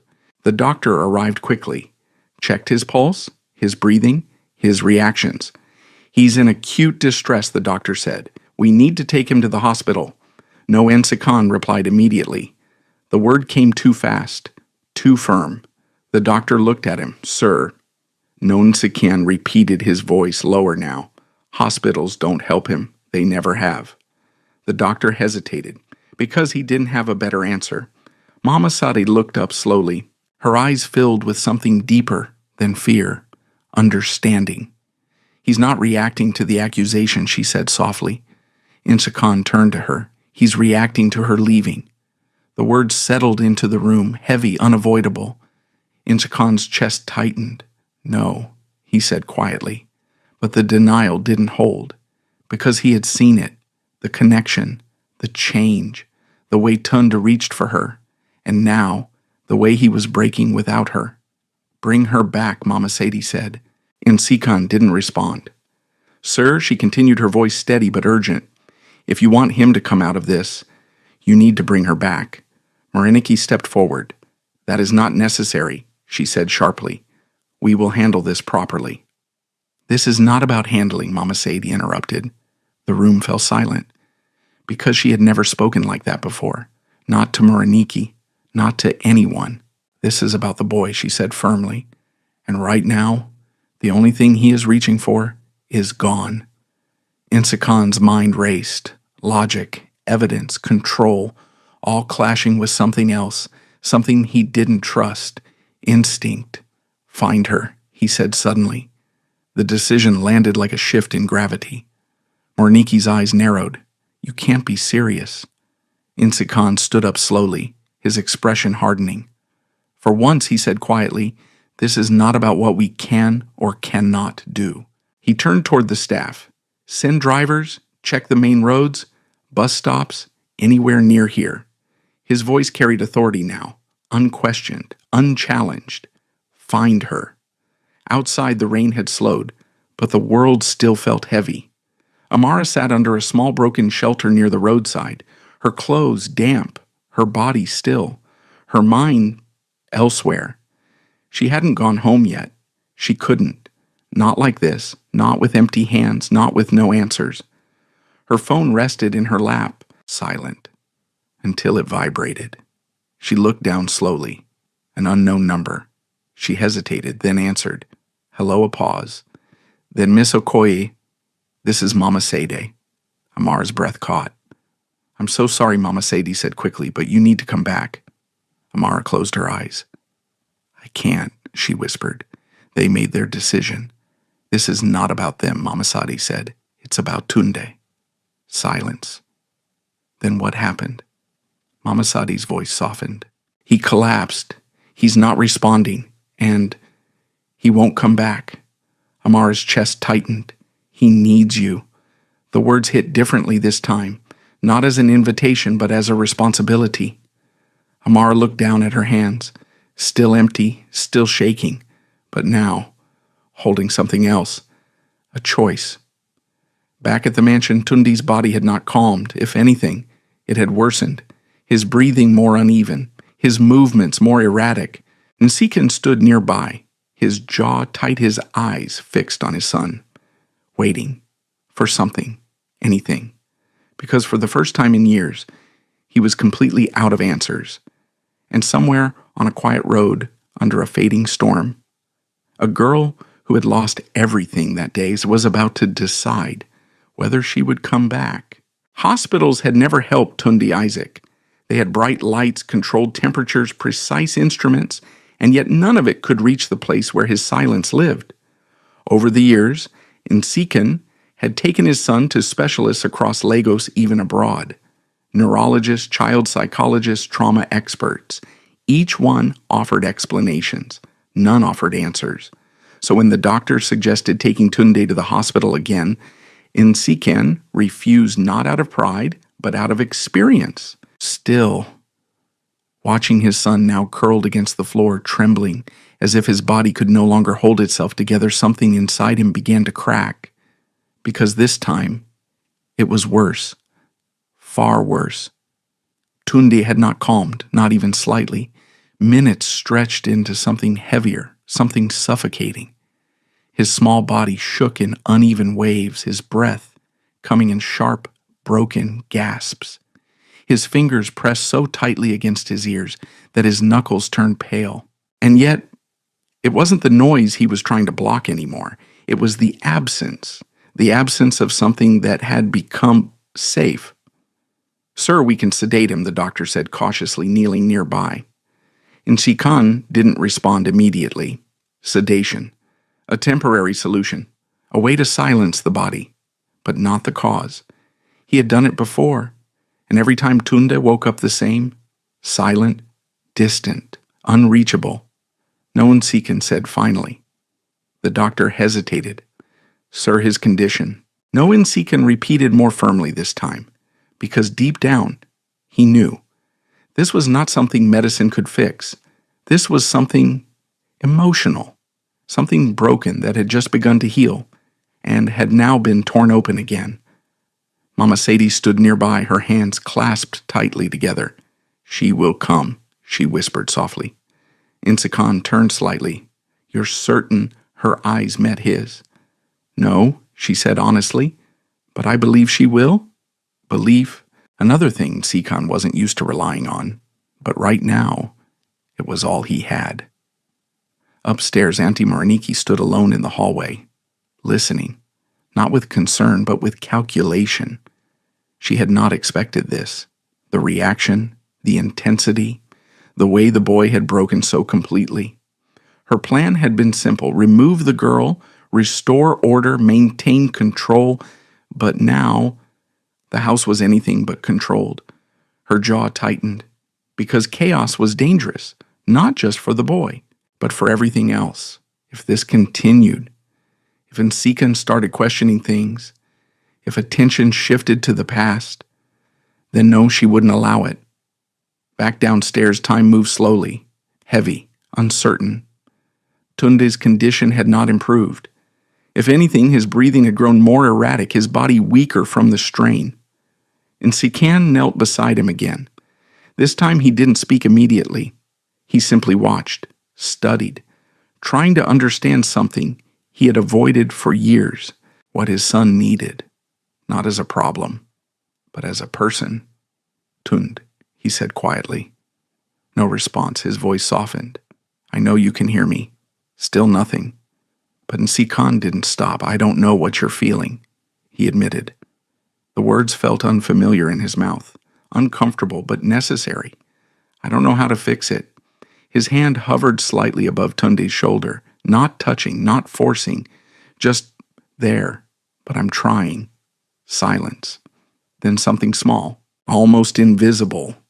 Tunde's fingers twitched, not reaching, not responding, but reacting. Nsikan saw it, and for the first time, he didn't ignore it. Outside the mansion, the rain had stopped completely. The air was still, quiet. The kind of quiet that comes after something heavy has passed, but left its mark behind. Amara stood at the gate. Her clothes had dried unevenly, her scarf slightly loosened from the wind. Her eyes were tired, but steady. She had not rushed back. She had walked, step by step, not because she didn't care, but because she needed to think, to choose, because returning meant something. It meant stepping back into a place that had rejected her, accused her, humiliated her, but it also meant something else. Tunde, the boy who had never spoken, the boy who had reached for her, the boy who was now breaking. Amara closed her eyes briefly, then opened them, and knocked. The gate opened quickly this time, no hesitation, no questions, because inside urgency had replaced protocol. Mama Sadie was already waiting at the entrance. Relief flooded her face the moment she saw Amara. "Thank you," she said softly. Amara didn't respond, not out of coldness, but because her focus was already elsewhere. Where is he? Inside. They moved quickly, through the hallway, past the polished floors, past the silence that now felt heavier than before. When Amara stepped into the room, everything stopped. Not physically, but emotionally. The space shifted. Tunde was still on the floor, still trembling, still lost. And Sikan stood nearby, watching, waiting. And when he saw her, something in his expression changed. Not relief, not fully, but something close. He stepped aside, without a word, because in that moment, he understood. This was not his place. Amara didn't rush. She didn't panic. She didn't react to the chaos. She simply walked forward, slowly, deliberately, and lowered herself to the floor. The same place, the same distance, the same presence. "Tunde," she said softly. No response, but the room held its breath, because this moment mattered. More than anything else, Amara didn't reach for him, didn't touch him. She just sat, grounded, calm. "You're okay," she whispered. Her voice was steady, familiar, safe. Tunde's breathing didn't stop immediately, but it shifted, slightly, barely noticeable but real. Amara continued, "I'm here." Another pause. Then slowly, very slowly, Tunde's fingers moved, not toward his ears, but downward, away. His hands loosened, his breathing softened, not fully, but enough. Enough to break the cycle. Mama Sadi covered her mouth again. Sikan didn't move, didn't speak, because what he was witnessing could not be explained. Amara reached for the cloth doll, placed it gently near him. "Look," she whispered. "Ada is here." Tunde's eyes flickered, just for a second, then they settled, on the doll. His breathing slowed further, his body relaxed slightly, and then something even smaller, but even more important. He shifted, closer, not fully, but enough to show he was coming back. Minutes passed, slow, quiet, fragile, and in those minutes, the storm inside him began to settle, not disappear, but calm, because the one thing he had been reaching for was no longer gone. Across the room, Nsikan stood still, watching, processing, understanding, because now there was no denying it, no explaining it away, no controlling it. His son needed her, not as a servant, not as a temporary presence, but as something else, something deeper. And that realization changed everything. Later that night, as the house slowly returned to silence, a new tension settled in, not chaotic, not loud, but heavy. Because decisions had been made without being spoken, and consequences were already forming. In her room, Amara sat quietly on the edge of the bed, her hands resting in her lap, her mind still, not empty, but focused, because she knew returning was only the beginning. The accusation still stood, the truth still hidden, and somewhere in this house, someone was watching, waiting, planning. Upstairs, Auntie Mariniki stood in the shadows of the hallway once more, her eyes fixed on the closed door of Tunde's room, her expression unreadable, but her thoughts sharp, because this was no longer just about removing a maid. This was about something bigger, something more dangerous, control, and it was slipping. Inside the room, Tunde lay in bed, calm, still, his breathing steady for the first time in hours, his hand resting loosely near the edge of the mattress. And though he hadn't spoken, not yet, something inside him had shifted again, stronger this time, closer to the surface, closer to breaking through, because somewhere deep within the silence, The memory was waking, and soon it would no longer stay hidden. The distance between wealth and poverty in Lagos could be measured in minutes. A short drive, a single turn, a change in air and sound in expectation. For Nsikan, Isaac, it was a distance he rarely crossed, not because he couldn't, but because he never needed to. Until now. The morning after Amara returned, the mansion felt different, quieter, not with emptiness, but with awareness. Every movement seemed watched, every decision weighed. Tunde had stabilized through the night. He slept longer than usual, his breathing, even his body no longer trapped in the violent tremors of the day before. And Amara had stayed. Not because anyone ordered her to, but because she chose to. She sat beside his bed until dawn, her presence steady, her silence meaningful. And for the first time in years, Tunde did not wake in fear. Nsikan stood outside the room watching through the slightly open door. He had not slept, not fully. His mind had been too occupied with what he had seen, with what he had ignored for years, with what he could no longer deny. Mama Sadi approached quietly. "He's better," she said softly. Nsikan nodded. "Yes." A pause. "She stayed all night," Mama Sadi added. "I know." Another pause. "Then you need to speak to her," Mama Sadi said. Nsikan didn't respond immediately, because speaking to her meant acknowledging. Acknowledging meant changing, and change required letting go of control. Still he stepped forward, opened the door, and entered. Amara looked up as he approached.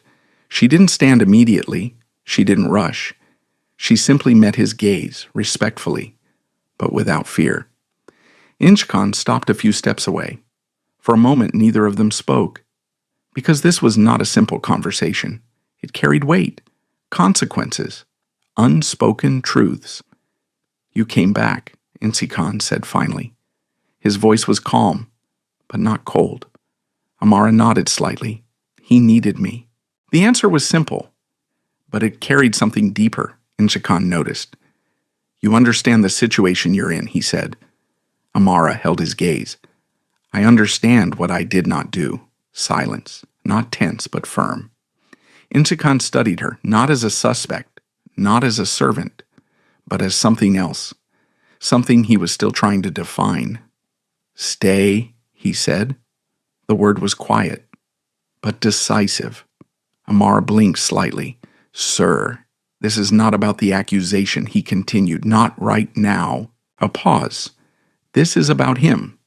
His eyes moved briefly toward Tunde, still sleeping, still calm.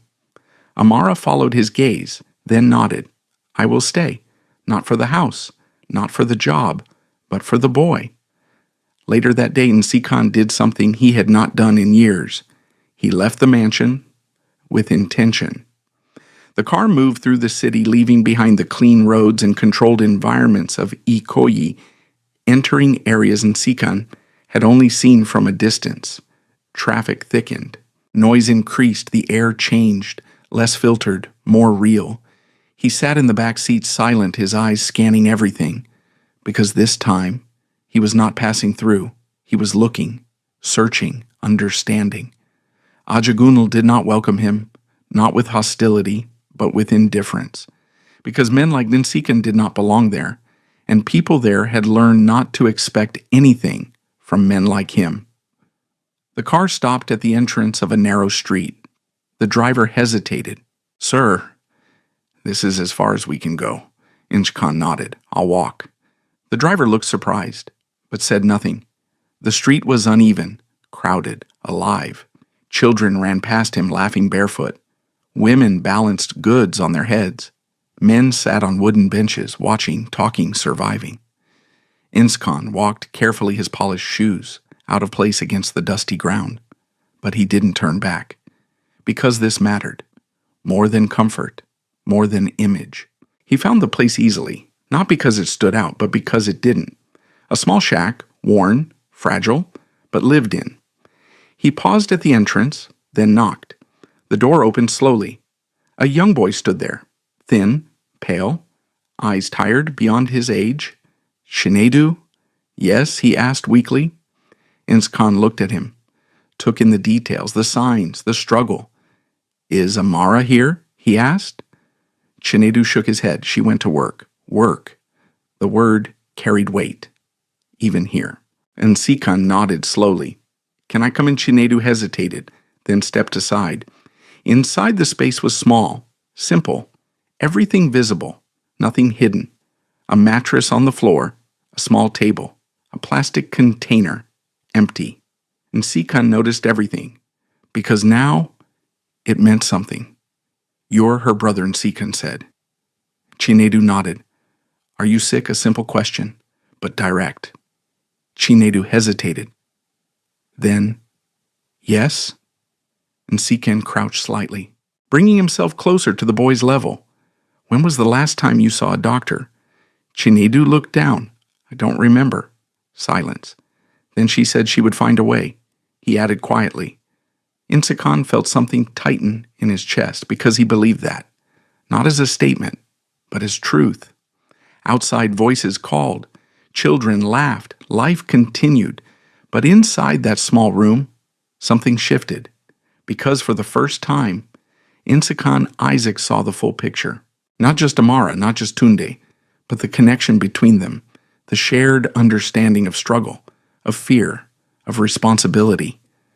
You need treatment, Chikan said finally. Chinedu looked up, hope flickering, but cautious. Can you help? The question was simple, but heavy, because it wasn't just about money. It was about trust. And Sikan paused, then nodded. Yes. No conditions, no hesitation, just a decision. Back at the mansion, Amara sat with Tunde once again. The room was quiet, calm, familiar. Tunde sat closer now, not touching, but near. His fingers moved slowly across the floor, tracing, remembering, processing. Amara watched, not interrupting, not guiding, just present. Because she knew something was coming, not immediately, not easily, but soon. Down the hallway, Auntie Muranagi stood still, watching, always watching. Her eyes narrowed slightly because she could feel it, the shift, the direction, the danger, and she knew time was running out. That evening, Sikan returned, not as the man who had left, but as someone changed. He walked through the house with quiet purpose, his mind clearer, his decisions forming, because now he had seen both sides, and he understood something he had avoided for too long. Truth does not always live where power resides. Sometimes it lives in the places no one wants to look. Upstairs, Tunde sat by the window, the light fading slowly, his hand resting near the edge of the floor, closer than before, his breathing steady, his body calm, and somewhere deep inside, the silence was shifting again, stronger, closer, because the pieces were coming together, the past, the present, the truth, and soon they would no longer stay separate. Soon they would collide. The closer the truth moves to the surface, the more violently it is pushed back down. Inside the Isaac mansion, everything still looked the same. Polished floors, quiet hallways, controlled voices. But beneath that calm tension had thickened into something almost tangible. Because too many things were beginning to connect, too many questions were forming. And for someone like Auntie Muranagi, questions were dangerous. Amara felt it the moment she woke up that morning. Not fear, not exactly, but awareness. The kind that settles quietly under your skin, telling you something is not right. She had slept lightly, her body still adjusting to the weight of everything that had happened, the accusation, her return, Tunde's collapse, and the strange shift in Sikan's behavior. Now as she walked down the hallway toward Tunde's room, she noticed the subtle changes. Staff who avoided eye contact, whispers that stopped when she passed, doors that seemed to close just a second too quickly. She didn't react. She had lived through worse, but she remembered. Inside the room, Tunde was already awake, sitting by the window, waiting. He didn't turn immediately when she entered, but his body shifted, just slightly, toward her. Amara noticed, and something warm, quiet, steady moved through her chest. She sat in her usual place, not too close, not too far. The same rhythm, the same presence. "You slept well?" she said softly. Not a question, a statement. Tunde's fingers moved slowly across the floor, tracing, thinking, remembering. Amara watched, because the movement had changed. Before it was random. Now it felt intentional. Patterns, shapes, fragments of something trying to form.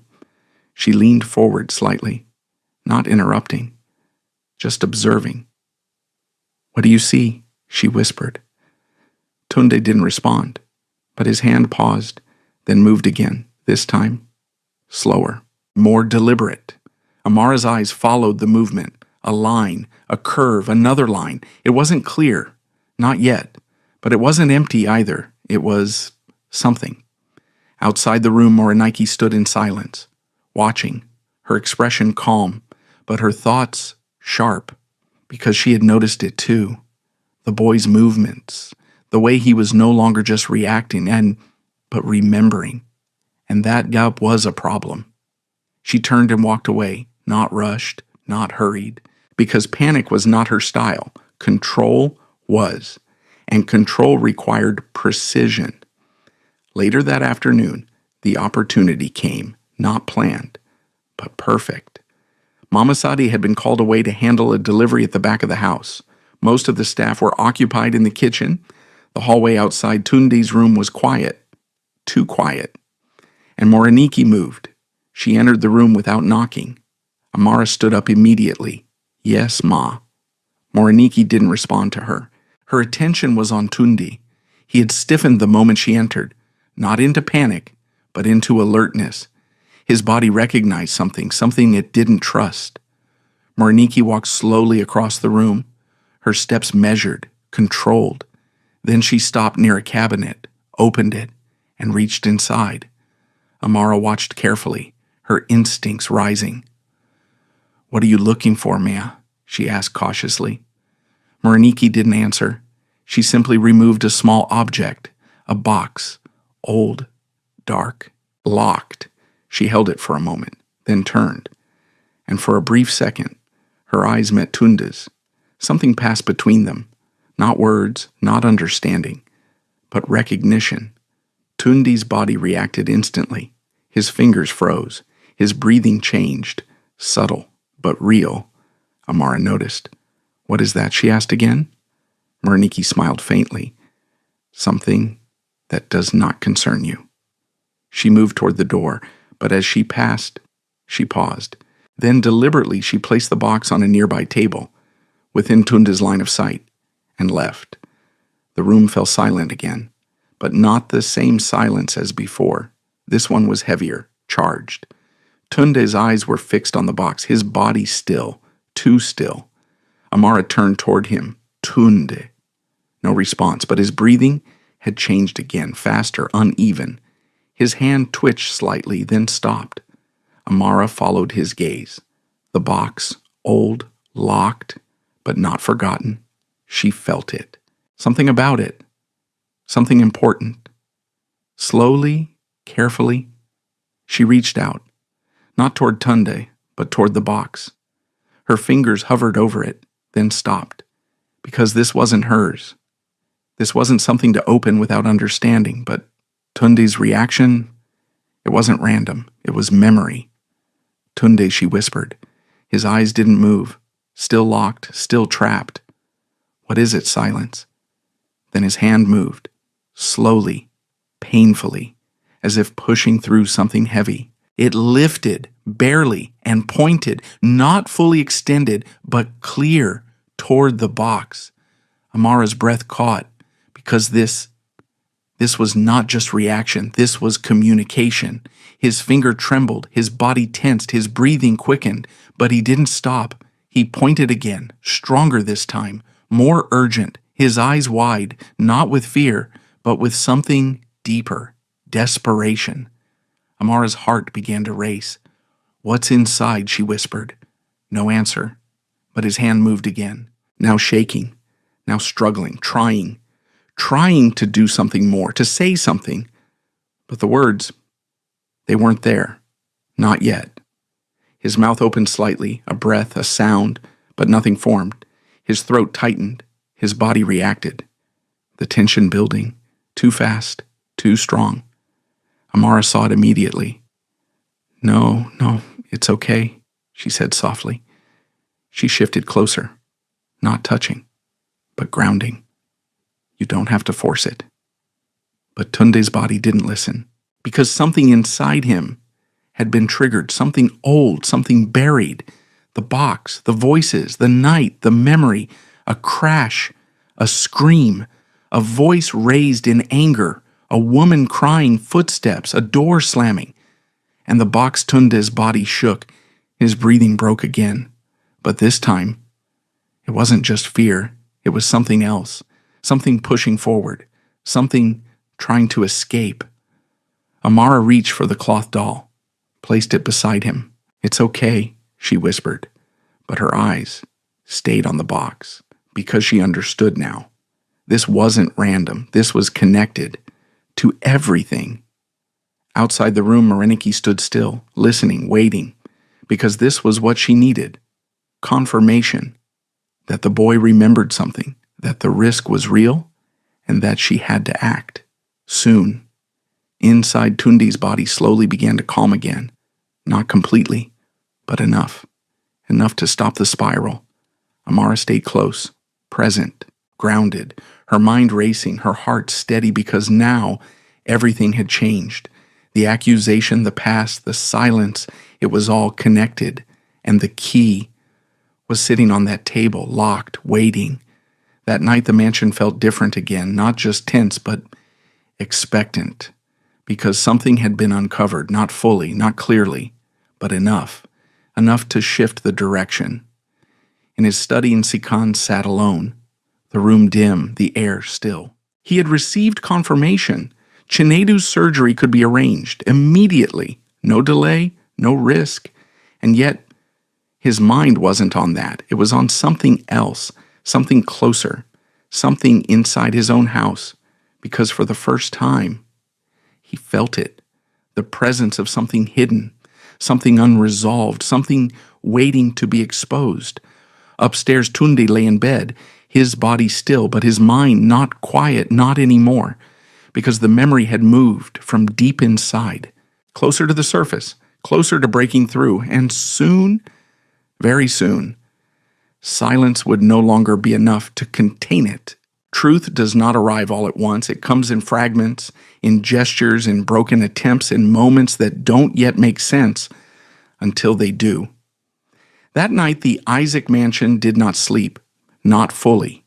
Even though the lights dimmed and the doors closed, something restless moved through the walls, an unspoken awareness that things were no longer under control. Amara felt it, and Sikan felt it, and most of all, Tunde carried it. He woke before dawn, not with fear, not with panic, but with a strange, heavy stillness, the kind that comes when something long buried begins to rise. He sat up slowly in bed, his eyes open but distant.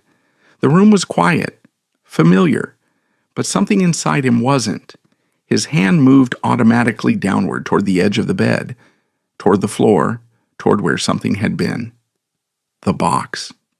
His fingers tightened slightly. His breathing changed, not fast, not broken, but tense, as if his body knew before his mind did.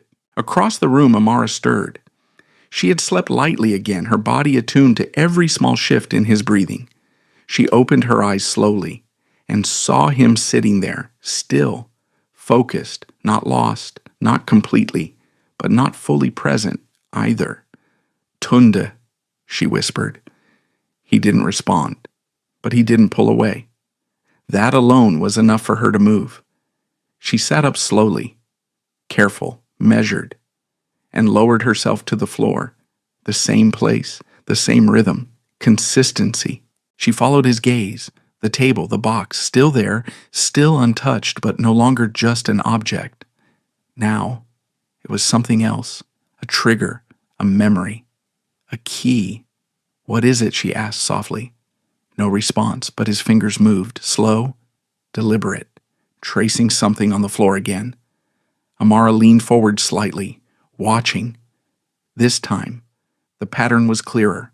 A line, a circle, a shape. She frowned slightly, trying to understand. Then it clicked. A necklace. Her breath caught. She looked up at the box again, then back at him. "You remember something?" she said gently. Not a question, a realization. Tunde's hand paused, then moved again. Faster this time, more urgent. The shapes less controlled, more emotional. Amara felt it. The pressure building. The need to express something that didn't yet have words. She leaned closer. "You can show me," she whispered. "You don't have to say it." His breathing changed, slightly faster. His body tensed, but he didn't stop. He kept tracing, over and over, the same shape, the same movement, until his hand lifted and pointed toward the box. Amara's chest tightened, because now there was no doubt. This was connected, directly. She stood slowly, walked toward the table, and stopped. Her hand hovered over the box again. Then she pulled back, because this wasn't just about curiosity anymore. This was about truth, and truth had consequences. Behind her, Tunde made a sound, small, broken, but clear. She turned immediately. He was trying, his mouth slightly open, his throat tight, his body resisting but pushing, trying to force something out. He whispered. The sound was faint, almost lost, but real. Amara froze, not in shock, but in awareness. Because this moment, this was everything. "Tunde," she said softly. He tried again, his face strained, his body trembling slightly. The sound broke, fell apart. His throat closed again. Frustration flickered across his face. Not loud, not dramatic, but deep. Amara moved closer, still not touching. "You're okay," she whispered. "You don't have to rush." But his body didn't listen, because something inside him was pushing too hard, too fast.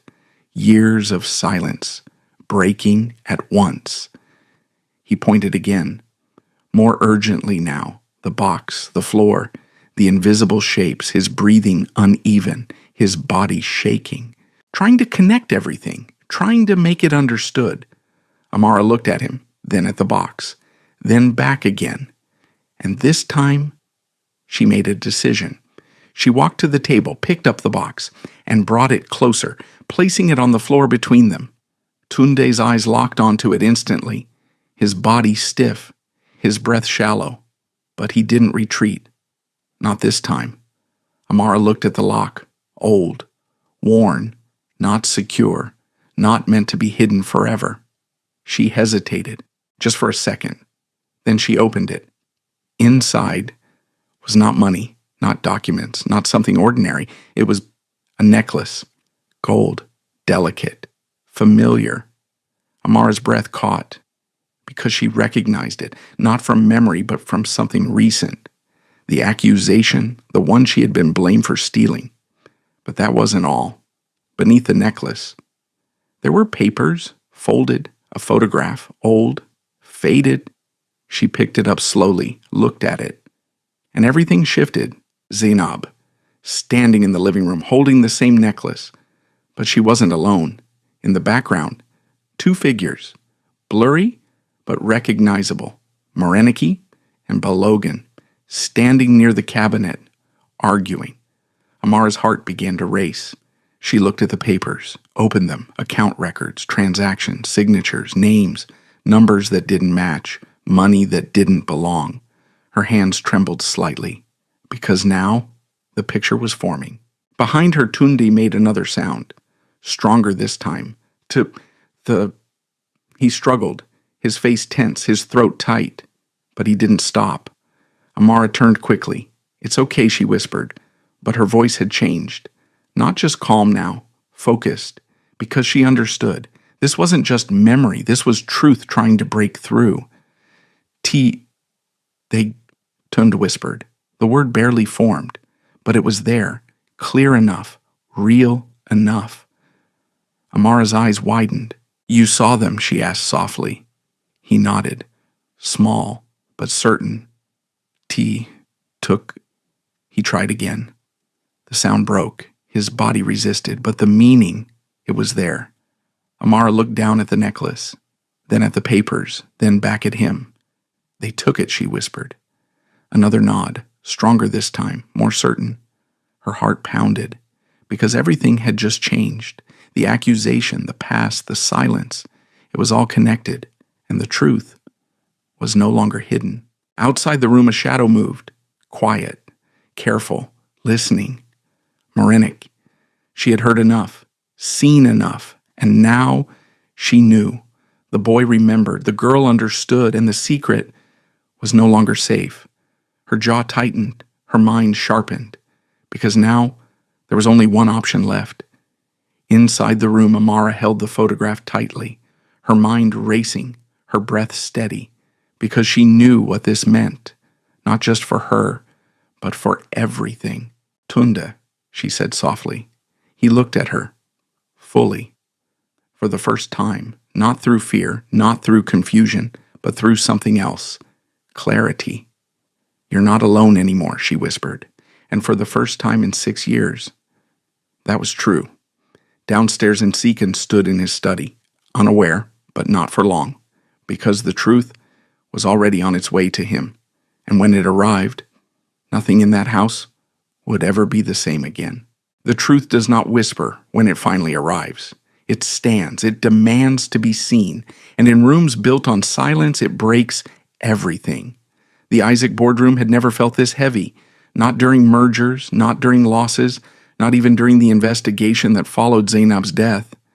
But today, the air itself seemed to resist movement, because something was about to happen, something no one had prepared for. Nsikan Isaac stood at the head of the long table, his presence as commanding as ever. But inside, nothing felt the same. Because for the first time, this was not about business. This was personal. And personal was unpredictable. Around the table sat the board members, their expressions composed but uneasy. Mama Said stood quietly near the wall. Amara stood beside her, still, calm, but no longer invisible. And across the room, Auntie Mariniki sat with perfect posture, her face unreadable, her fingers resting lightly on the arm of her chair. Mr. Balogun sat beside her, silent, too silent. "Let's begin," Nsikan said. His voice was steady, controlled, but different, less distant, more deliberate. "We are here to address a matter that concerns both this company and this family." His eyes moved briefly to Amara, then back to the room. "There's been an accusation, a pause, of theft." Moriniki did not react. She simply listened, waiting, because she believed this would go as planned, that control would return, that the girl would be dismissed, that the truth would remain buried.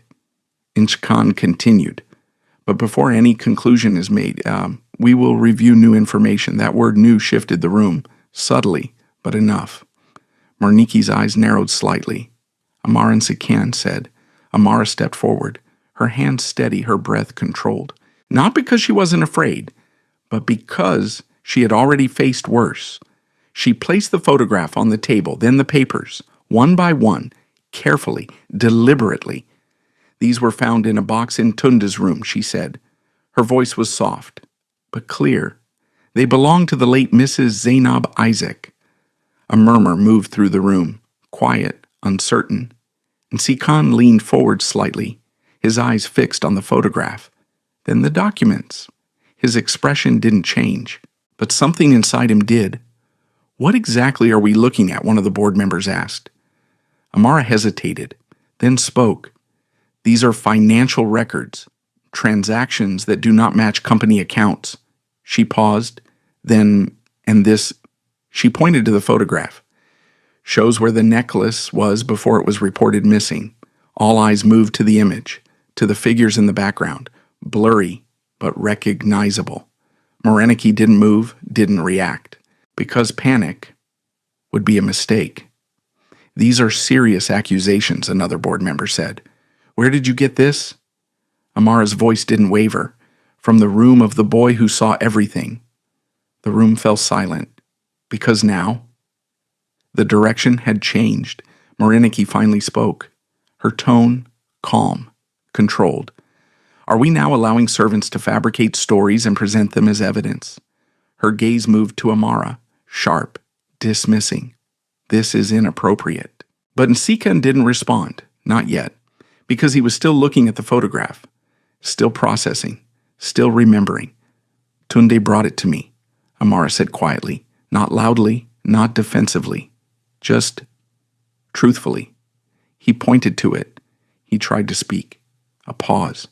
He remembers. That word changed everything. Remembers. Balogan shifted in his seat, almost imperceptibly, but enough. Mornike's expression hardened slightly. "A child with severe trauma is not a reliable witness," she said. "His mind is broken." The words were sharp, deliberate, cruel. And then a sound, soft, fragile, but unmistakable. "Mom." The room froze. Every head turned. Every breath stopped.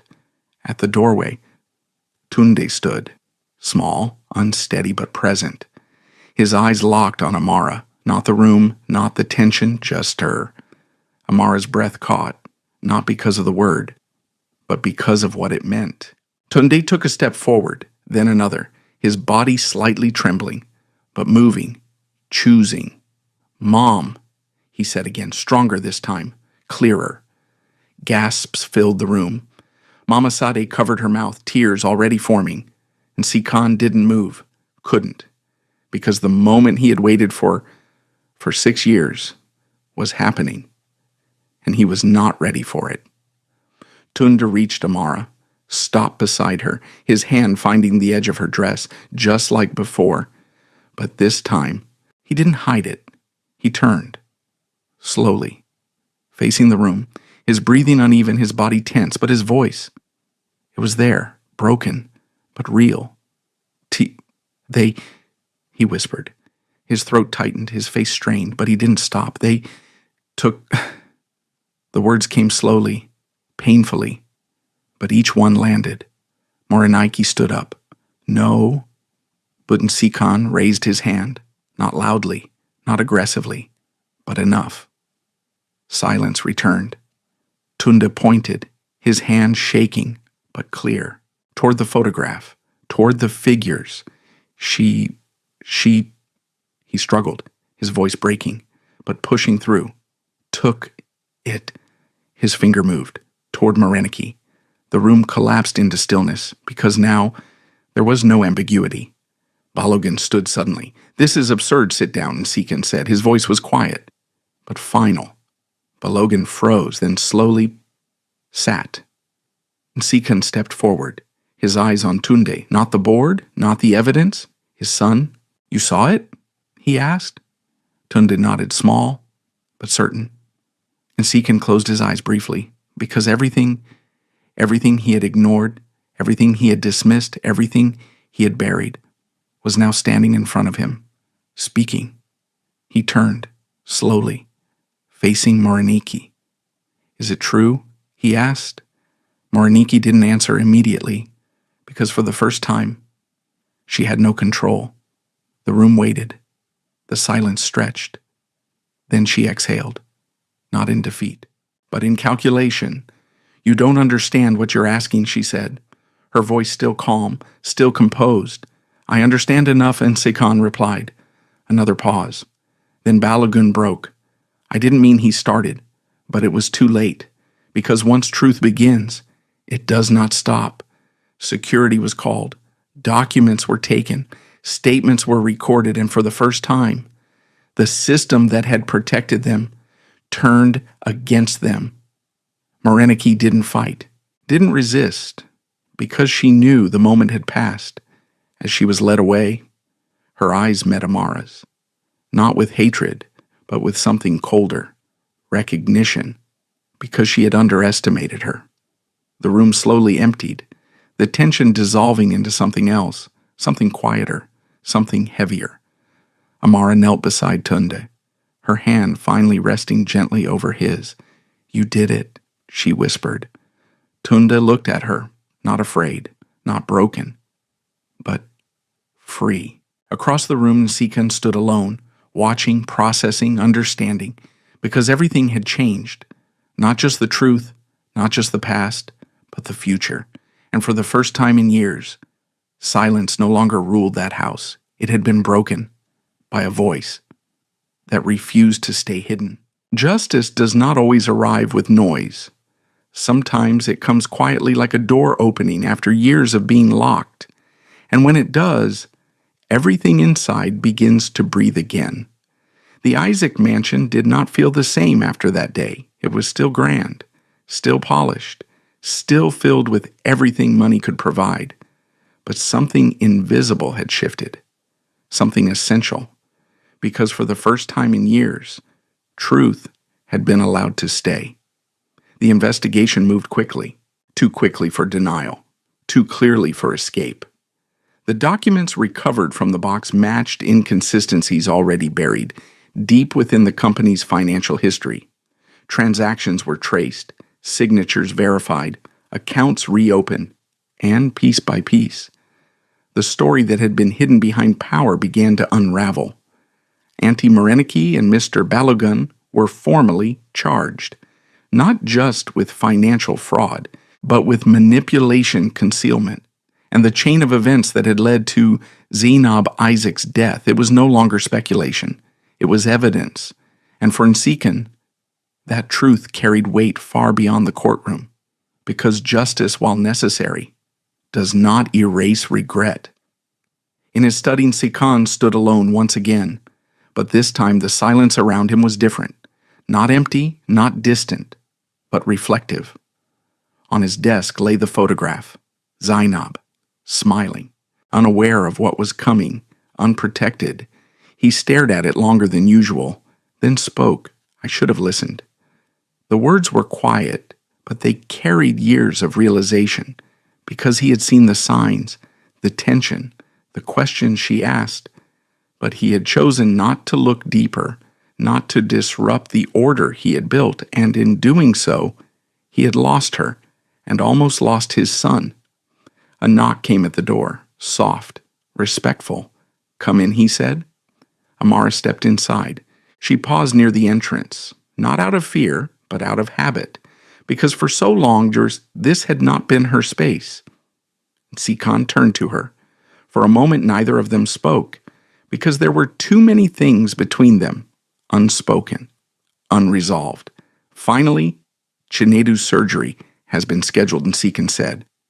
Amara's breath caught slightly. She hadn't asked, she hadn't reminded him, but he had remembered. "Thank you," she said softly. Nsikan nodded, a pause.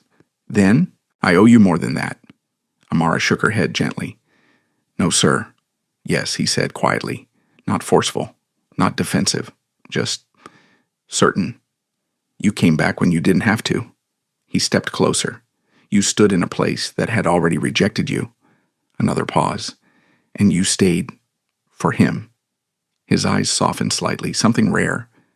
"I don't know how to repay that." Amara met his gaze, for the first time, fully. "You don't have to repay it," she said. "I didn't do it for anything." A silence followed, but this one was different, because it carried understanding, not tension. Nsikan said again, not as an order, not as a condition, but as an invitation. Amara hesitated, not because she didn't want to, but because she understood what staying meant. This house, this life, this future. It was not simple, it was not easy, but it was possible. She nodded slowly. "I will stay." Later that afternoon, sunlight filled the living room, warm, gentle, unfiltered. Tund sat on the floor, the same place he had sat for years. But he was not the same. The silence around him no longer felt like a barrier. It felt like space, space that was slowly being filled. Amara sat beside him, closer now, not distant, not careful, just there. The cloth doll rested between them, the paper bird beside it, familiar, grounding. Tunde's fingers moved slowly, tracing patterns again. But this time, he stopped, looked at her, and spoke, soft, careful, but real. Mom. The word came easier now, less broken, more certain. Amara's eyes filled slightly, but she smiled. Not because of the word, but because of what it meant. Trust, connection, healing. Across the room, Sikon watched, not from a distance, not from behind a wall, but openly present. Because this time, he was not stepping away. Tunde turned toward him, his eyes steady, his voice still fragile, but growing. Dad. The word was small, but it landed deeply, and Sikon's breath caught. For a moment he didn't move, didn't speak, because this was the moment he thought might never come. He stepped forward slowly, then knelt, lowering himself, meeting his son at eye level. I'm here, he said. And this time, he meant it. Tunde didn't pull away, didn't retreat. He simply stayed. And that was enough. Days passed. And with each one, the house changed. Not dramatically, not loudly, but steadily, like something long frozen, beginning to thaw. Chinedu's surgery was successful, the recovery slow, but hopeful. And for the first time, Amara allowed herself to breathe, not just survive. Sikon adjusted too, not perfectly, not instantly, but intentionally. He listened more, spoke less, stayed present, because he understood now. That control could not replace connection. And Tunde, he spoke. Not always, not easily, but more. Each word a step, each sentence a victory. One evening, as the sun dipped low over the city, the three of them sat together in the garden. Quiet, peaceful, real. Tunde leaned slightly against Amara, his hand resting loosely in hers, his other hand reaching toward Sikon. And for the first time, there was no distance, because family is not built by blood alone. It is built by presence, by truth, by the courage to stay.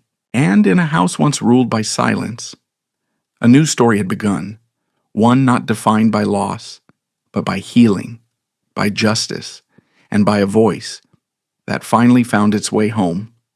Sometimes life doesn't break us all at once. It does it slowly, quietly, in ways no one else can see. And sometimes healing comes the same way, not with grand gestures, but with small acts of kindness repeated over time. Amara had nothing, no power, no money, no protection, but she had something far more powerful: presence, patience, and a heart that refused to walk away. And in the end, that was what brought a silent child back to life. Sikon had everything the world could offer. But he learned the hard way that wealth cannot replace attention, and control cannot replace love. And Tunde, he reminds us that even when a voice is lost, it is never truly gone. Sometimes it's just waiting for the right person to make it feel safe enough to return. So wherever you are watching from today, tell me your country and what time it is right now. I'd love to hear from you. If this story touched your heart, don't forget to like, share, and subscribe. Because stories like this remind us of something we all need, that kindness is never wasted. And sometimes it changes everything.